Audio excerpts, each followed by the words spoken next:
इसलिए वो यादगार है। नहीं तो समय बीतता जा रहा है, समय की गति बहुत तीव्र है, तो हम सब की भी पुरुषार्थ की गति बहुत तीव्र होनी चाहिए। अभी मधुबन गए थे, 3 साल से मधुबन नहीं गए, क्योंकि 2 बार जब गए तो थोड़ी रास्ता में कभी आते समय कभी जाते समय तबीयत इस शरीर का हिसाब किताब आ जाता था। पर इस बार जब मधुबन गए तो मधुबन में हमारी भट्ठी थी 31 वर्ष से ऊपर वाली बहनों का, तो हम उसमें गए। हमने भट्ठी भी बहुत अच्छा से किया और हमारी भट्ठी थी 22 से 26 तक। बीच में दादी जी का स्मृति दिवस था, बड़ी दादी प्रकाशमणि दादी का। पहली बार हमें वो मौका भी मिला स्मृति दिवस मनाने का। उसके बाद फिर हमने टिकट ही बनाई थी कि 4-5 दिन रुक करके ग्लोबल में कुछ चेकअप वेकअप करा करके लौटेंगे।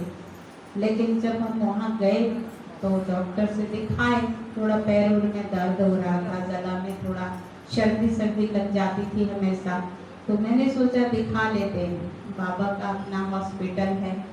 लेकिन वहाँ दवाई वाई लेके जब हम पांडव भवन आए तो अचानक से बहुत ज़्यादा बुखार आ गया, और बुखार आने के कारण बहुत ज़्यादा तबीयत खराब हो गई, तो हॉस्पिटल में एडमिट होना पड़ा। और 4-5 दिन के बाद जब एडमिट हुए तो वो पता चला डेंगू है।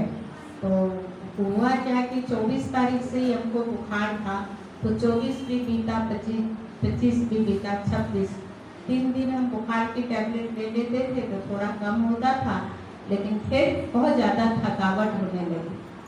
तो हमें पता नहीं चला, वो 3 दिन उसके उपचार नहीं होने के कारण थोड़ा सीरियस हो गए। और संयोग से ऐसा हुआ कि आप सबको भी वो मैसेज मिला, और आप सभी को बहुत बहुत धन्यवाद कि सभी ने अपने अपने स्थान से योगदान किए। सबका मैसेज भी मिलते रहता था, है ना।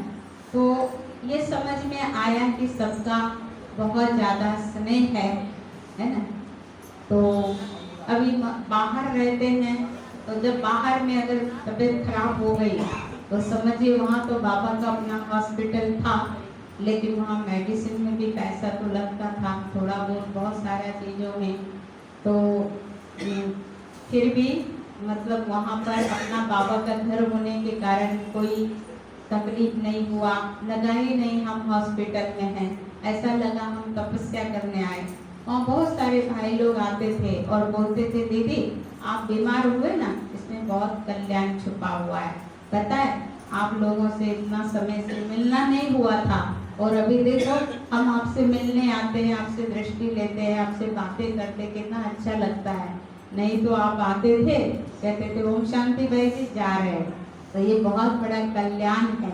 और आप सेवा केंद्र में रहते हो तो आपको कभी फुर्सत नहीं होती है ना। और यहाँ देखो आप तपस्या कर रहे हैं, तो बहुत अच्छा लगता था।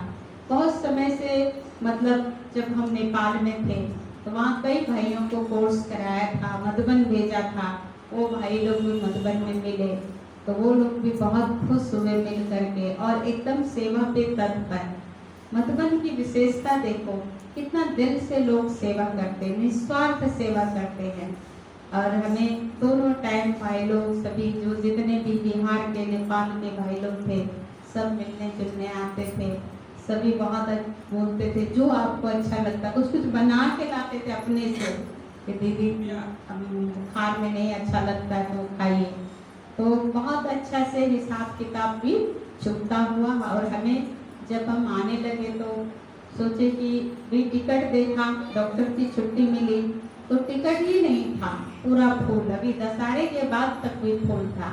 इधर आने के रूट में तो टिकट ही नहीं थी, फिर मुजफ्फरपुर के रूट में हमें 3 टिकट मिला, तो टिकट बनाए, तो उसके बाद हमको लगा कि हम बेकार टिकट बना लिए। और